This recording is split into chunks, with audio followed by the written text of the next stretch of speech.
কাঠ সমুদ্র মোহাম্মদ জাফর ইকবাল পর্ব ৮। রাত্রিবেলা লিভিং রুমের সোফাটি টেনে হাইডে বেডটি বের করে রিয়াজ সেখানে বসে বসে অনেক দিন পর বাসায় চিঠি লিখল। বাবাকে লিখল ইংরেজিতে। প্রিয় বাবা, আমার সশ্রদ্ধ সালাম নেবেন।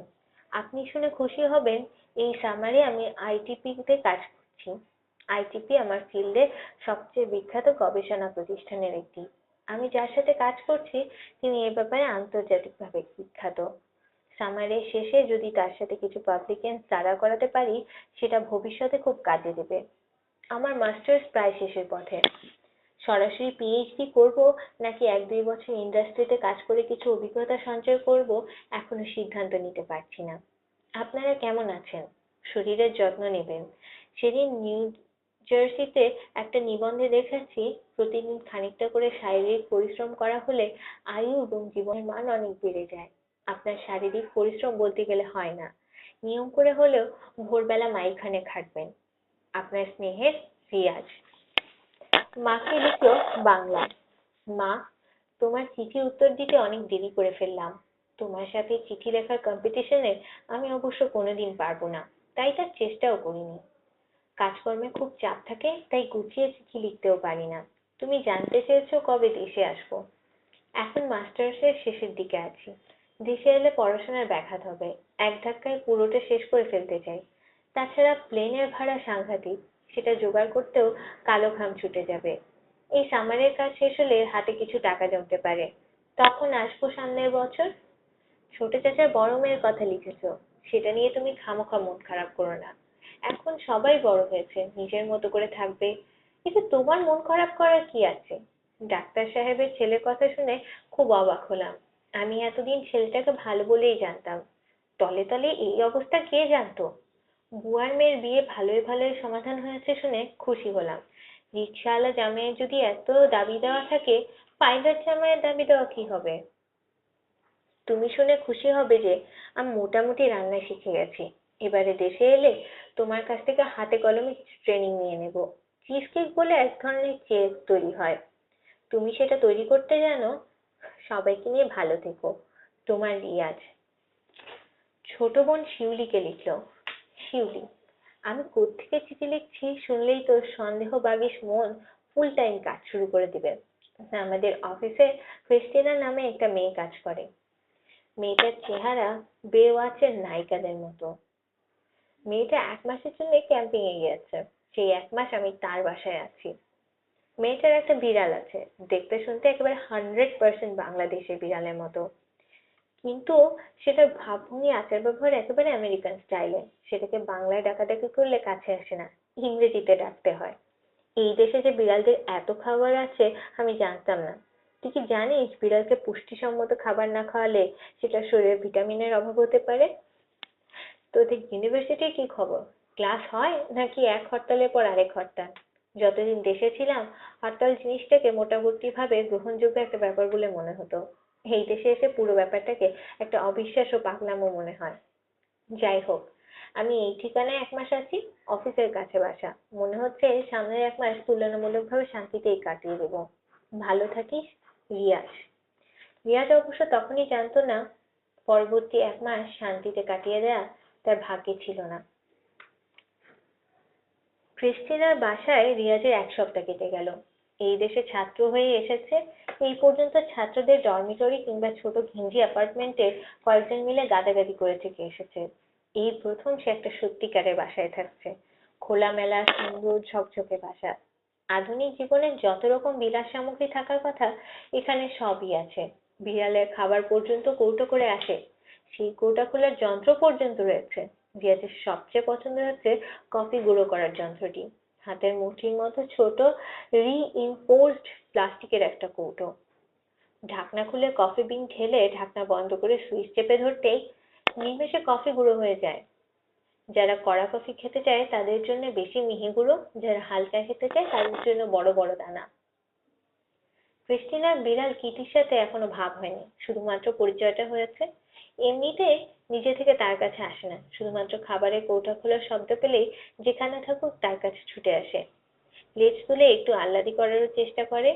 বিড়ালটা ক্রিস্টিনার জন্য খুব ব্যস্ত হয়ে আছে। প্রতিদিন প্রতিদিন দরজা খুলে ঘরে ঢোকার সাথে সাথে একবার ছুটে এসে দেখে যায়। রিয়াজকে দেখে যে তার আশাভঙ্গ হয় সেটা গোপন রাখার চেষ্টা করে না। খানিকটা অভিযোগের সুরে মনে হয় একটু প্রতিবাদও জানায়।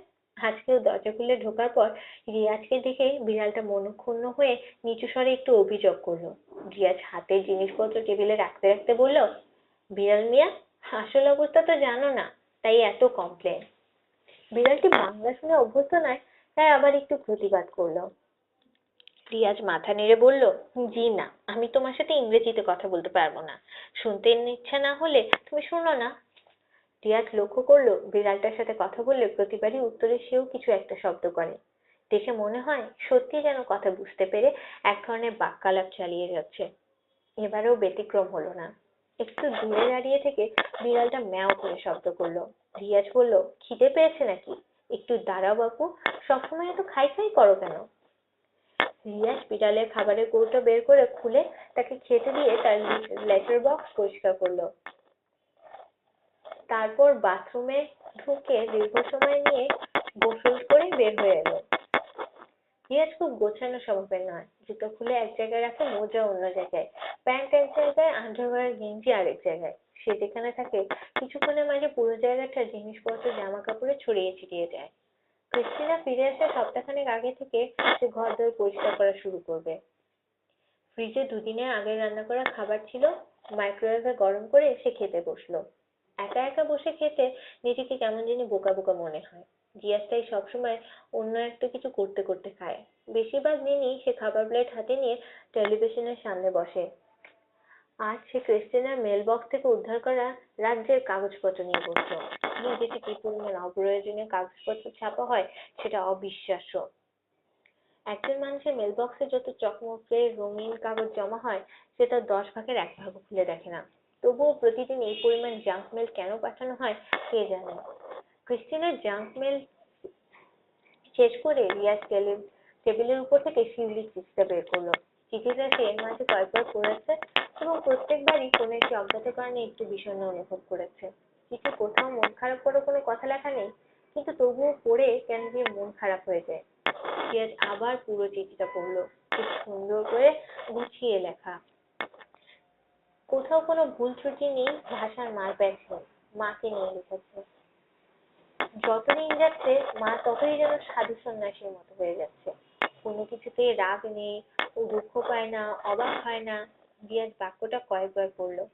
কোথাও লেখা নেই, কিন্তু পড়লেই মনে হয় রাগ হবার, দুঃখ পাবার কিংবা অবাক হবার মতো কিছু একটা ঘটেছে বাসায়। ব্যাপারটা কি হতে পারে লেখেনি, সেটাই হয়েছে সমস্যা। মনের ভেতরে কি যেন খচখচ করতে থাকে। বাবাকে নিয়ে লিখেছে। কয়েকদিন থেকে বাবার শরীরটা ভালো যাচ্ছে না। সেদিন ঠেলে ঠেলে ডাক্তারের কাছে পাঠানো হয়েছে। ডাক্তার চাচা পরীক্ষা টরীক্ষা করে বললেন বাবার কিছুই হয়নি, যেটা হয়েছে সেটা নিয়ে কিছু করার নেই। বাবা বুড়ো হয়ে যাচ্ছেন। রিয়াজ একটা নিঃশ্বাস ফেলল। বাবাকে কখনোই খুব কম বয়স্ক মনে হয়নি, কিন্তু তাই বলে বুড়ো? শুনি নিজের সম্পর্কে লিখেছে, আমি মনে হয় ভালোই আছি। এটা কিরকম বাক্য? পড়লেই কেমন জানি মনে হয় দীর্ঘশ্বাসের শব্দ শোনা যায়। 19 বছরের একটা মেয়ের চিঠিতে দীর্ঘশ্বাসের শব্দ কেন থাকবে? রিয়াজ চিঠিটা ভাঁজ করে রাখলো এবং ঠিক তখন কলিং বেলের শব্দ শুনতে পেল। রিয়াজ কেমন জানি চমকে ওঠে। সে লুঙ্গি পরে খালি গায়ে চেয়ারের উপর পা তুলে হাত দিয়ে মাখিয়ে ভাত খাচ্ছে। দৃশ্যটার মাঝে কেমন জানি একটা গ্রাম্য গ্রাম্য ভাব রয়েছে।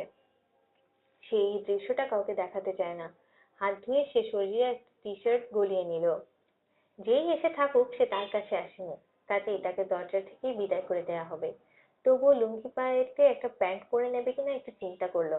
কিন্তু তখন আরো একবার অধৈর্য সুরে কলিং বেল বেজে ওঠায় সে সেভাবেই এগিয়ে গিয়ে দরজা খুলে দিয়ে ভূত দেখার মতো চমকে উঠলো।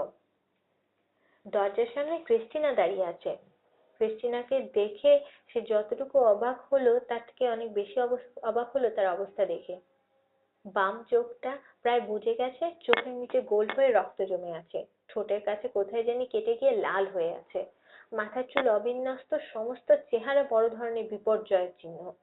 রিয়াজ খানিকক্ষণ হাঁ করে তাকিয়ে থেকে বলল, ক্রিস্টিনা, কি হয়েছে তোমার?